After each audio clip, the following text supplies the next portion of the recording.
The boycott campaign of this year's Sydney Film Festival, because a sponsorship deal from the Israeli embassy included an acclaimed Israeli dance company, continues to gather momentum. But comments coming from the boycotters are just so ludicrous and so far-fetched, they should be embarrassed to be associated with such blatant and public anti-Semitism. They are not, of course, because when it comes to such hostile anti-Israel sentiment, nothing is beyond the pale. The prize for the worst hyperbole has to go to a young thing called Janine Kalik, one of the organisers of the boycott. Just listen to how she describes Israel. It is, quote, "a brutal regime and a state founded on the massacre and expulsion of the indigenous Palestinian people from the land it occupies. For decades," she says, "Israel has subjected them to a military occupation that controls every aspect of their lives and their freedom to move." But wait, there's more.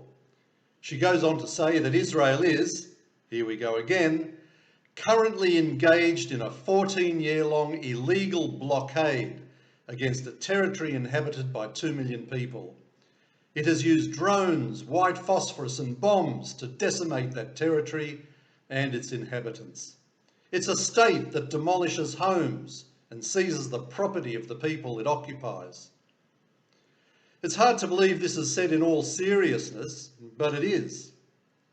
Then there is Tom Ballard, a comedian who has called on people to stand up for human rights and to protest against the system of apartheid in Israel.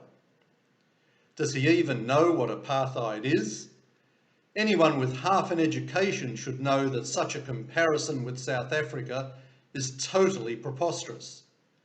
And with thousands of rockets flying in from Gaza and murders on the streets of Israel, what about Israeli human rights? But this joker has form for anti-Israel advocacy. He campaigned for boycotting the Eurovision Song Contest in Tel Aviv in 2019. And about 10 years ago, had no qualms about making Hitler jokes on his then breakfast radio program on Triple J. I say it often, but there is one recurring premise that forms the basis of all the diplomatic warfare against Israel. And it is repeated so often that uninformed members of the public now believe it to be the historical truth.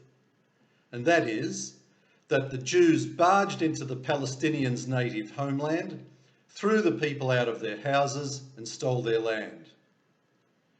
Apart from being a total fabrication, it has reduced the Arab war against Israel to a simple yet effective concept that is easily delivered and easily digested by an unsuspecting public. This has been going on for about 50 years now, since the Arabs realised they could never defeat Israel militarily and decided instead to wage a diplomatic war by inventing the story of Israel being a colonising force that dispossessed an indigenous people of their land.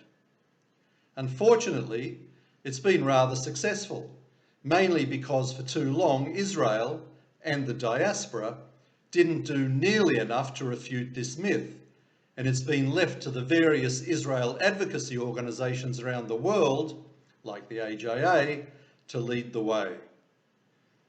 I have no problem with anybody who wants to criticise Israel for something, but it must be based on the facts, the truth, and independent evidence. Janine Kalik, Tom Ballard, and their fellow anti-Semites are intentionally spreading malicious propaganda that simply doesn't stand up to any interrogation of the historical facts. And somewhere between the haters and the idiots lies an unsuspecting audience who don't know they are being conned. With your help, the AJA is doing something about it. This is Alan Freedman for the Australian Jewish Association.